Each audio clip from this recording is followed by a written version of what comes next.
to get it reciprocated back to you. So you're taking other people's energy and sucking it in because there's an emptiness inside of you.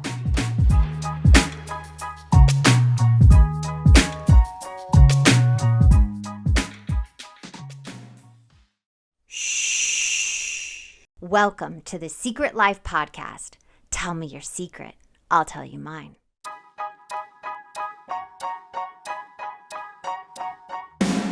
Sometimes you have to go through the darkness to reach the light. That's what I did. After 12 years of recovery in sex and love addiction, I finally found my soulmate, myself. Please join me in my novel, Secret Life of a Hollywood Sex and Love Addict, a 4-time bestseller on Amazon.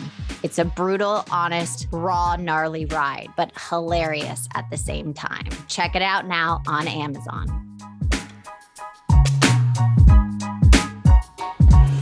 Welcome to Secret Life Podcast. I'm Brianne Davis-Gantt. Today I'm pulling back the curtains of all kinds of human secrets. We'll hear about what people are hiding from themselves or others. You know those deep, dark secrets you probably want to take to your grave? Or those lighter, funnier secrets that are just plain embarrassing? Join me each week as we take a deep dive into one subject, exploring the how, what, when, where, and why of it all. Get ready for a more focused, more revealing journey of the human experience. This is a new chapter of Secret Life, and I'm excited for you to join the ride. Today, we are talking about dun dun dun. Flirting is a trauma response. Oh, I bet I'm going to hear it from you all about flirting and being a trauma response, because so many people and writing is saying all over the internet that flirting is healthy for you. It's a great thing. It's really good for your mental health.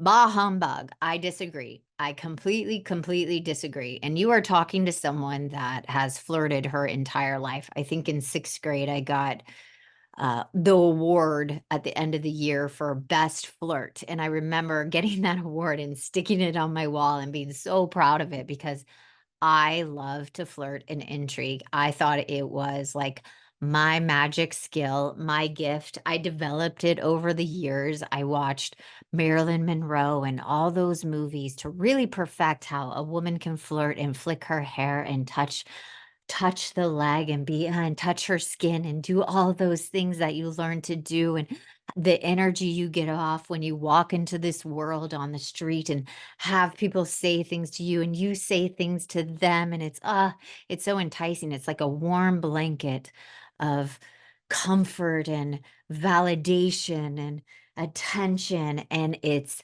fucking bullshit. It's bullshit. What it is, and this is what, after so many years of studying trauma work, inner child work, all the stuff that I've been doing, and then my own healing journey on top of it, and all the education behind it, I realize, and I've come to the conclusion, and you can disagree with me, you can totally disagree with me, but flirting is going out into the world and raping other people of their energy to fill yourself, to get a hit, to feel good about yourself, to get some kind of high, to like to get you out of your boredom, your everyday life, because it's not good enough. So you have to walk outside your house, whether you're married or single or in a relationship, and put out that energy to get it reciprocated back to you. So you're taking other people's energy and sucking it in because there's an emptiness inside of you. There's a blah is what I like to call inside of you, and that you need to, I call them vampire rapers. You have to vampire rape someone else's energy for you to then feel something different, to feel high, to feel that validation, that attention. Because here's the thing, if you're a flirt and I take it away from you, I bet you hit a bottom. I bet you hit a depression. I bet you think, what is wrong with me? Do I not look as good? Am I not dressed good today? Is my makeup bad? Did I gain weight? Is my hairline going? I bet you would then go and try to fix it to get that attention, I bet there would be a huge loss. And like I said, if I take something away and you are like, no, there's a problem there. And anybody that I work with or go and speak at rehabs, slaw meetings, sex addict meetings, love addict meetings, any of those types of meetings, codependency, those types of meetings, when I talk to people about flirting and intriguing, and I say, get rid of it, there is like deer in headlights. They think I'm like taking away their baby blanket. It's like it's like watching them be so uncomfortable. And it's interesting. People don't know what intrigue is. So let me just define that. Intrigue is like a step up from flirting. Intrigue is where you act available. Flirting is you're just giving off an energy going, "Oh my god, you look so great. Oh my god, you're so beautiful. Oh, thank you so much. Oh, you're so sweet. Oh, have a great day." That, flirting, but intrigue is giving someone your number when you're actually not fucking available. Intrigue is acting available when you're not available. So pretending you are to get that hit, that validation, that attention, and not being available. So you're kind of fucking with the other person. So intrigue is worse. But when I talk about flirting being a trauma response, because most people I know that flirt, there's a hole inside of them. They're using other people to fill their emptiness. So I see flirting as a trauma response. And here's why. The other day, I was working with someone and she was at, let's just say it was a mechanic-y kind of situation. And when she left, she literally talked to the workers at the shop like she's known him forever, like, "Thank you so much, that was so great, you guys are the best, thank you, you do the best job ever, oh, you're so." And I literally lost my shit on her. I just started dying laughing. I go, "Wait, are they, like, your best friends? Do you see them every week? What is going on? Like, what is going on here?" And she was like, "What do you mean?" And I said, "You just sounded like they're your like long lost friends you haven't seen. And the energy that you put off with these people that you do not actually know was so much energy. Why?" And it really hit her. It was like that how much energy she had wastes every day going into stores and people and interactions with people.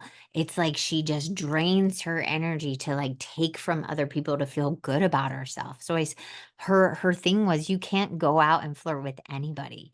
You can be nice. You can say, "Thank you so much. Thank you for the service today. Thank you." Just straight up say thank you. You can be kind, but you don't have to pour it on. It's this overwhelming pouring on of affection and words and all of this so that they can give it back to you. It's just not fair because you're empty and needing that so desperately.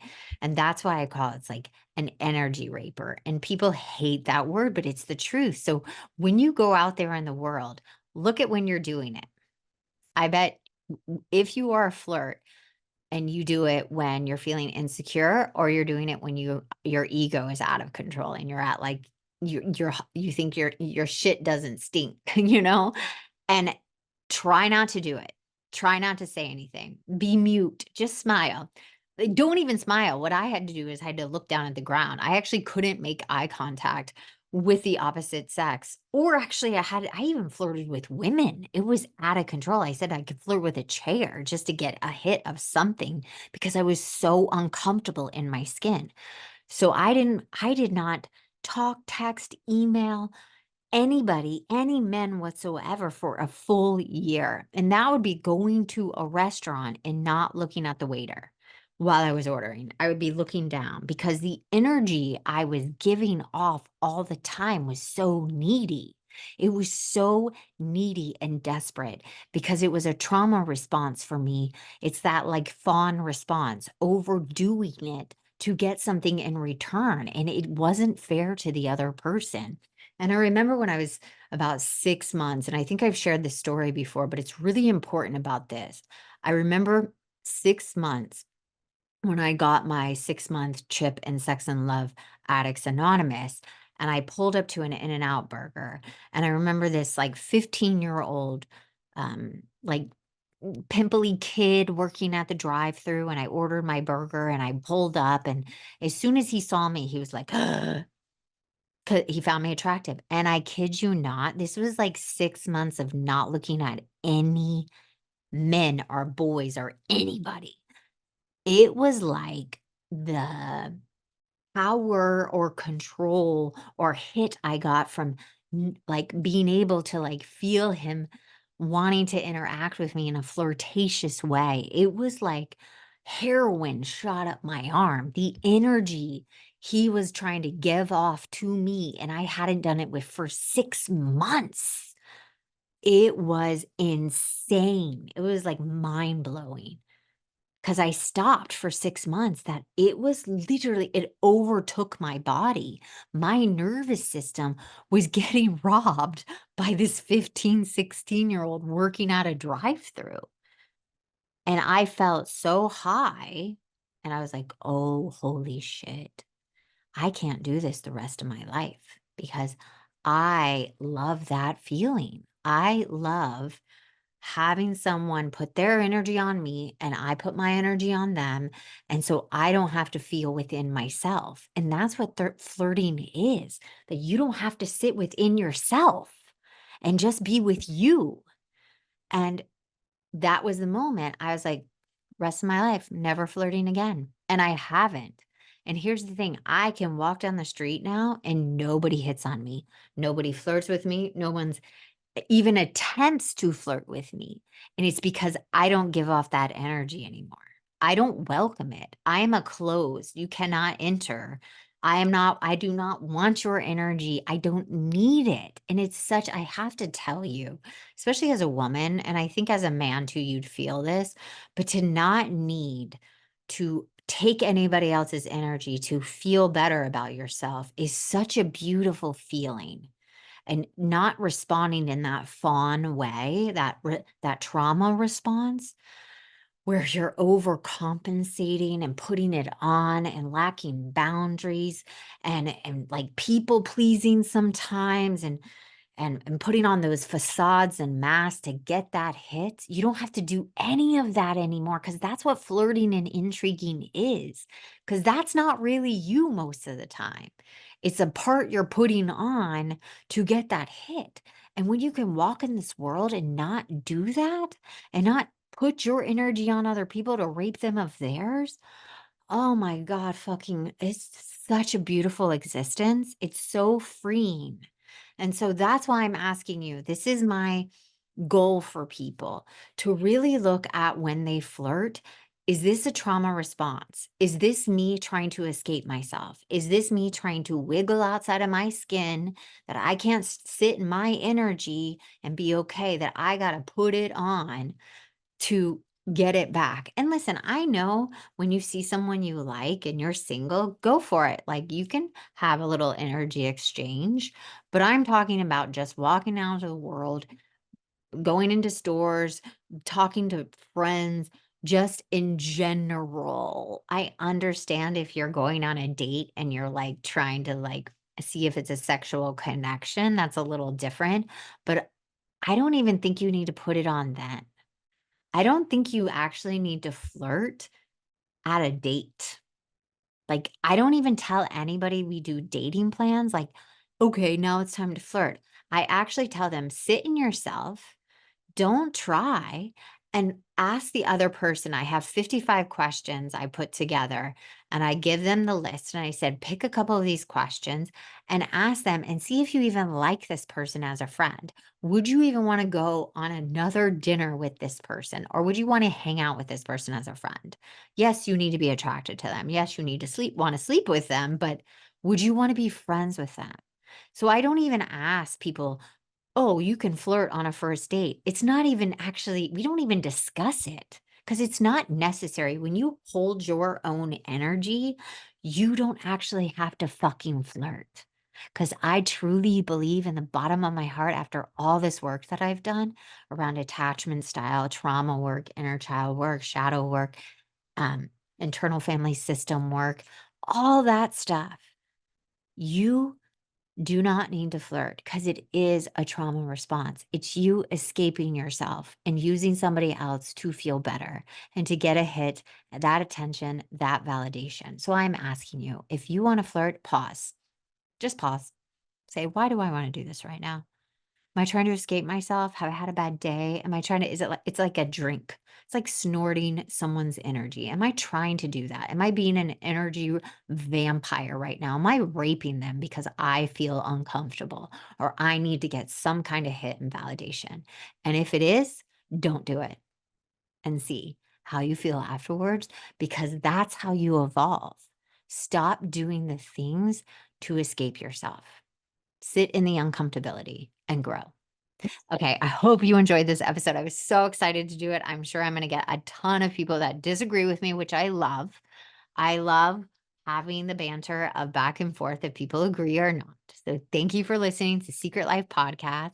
I'd love to hear what you think about it, the topic, or if you have another topic you want me to talk about, send it my way to secretlifepodcast@icloud.com. Until next time.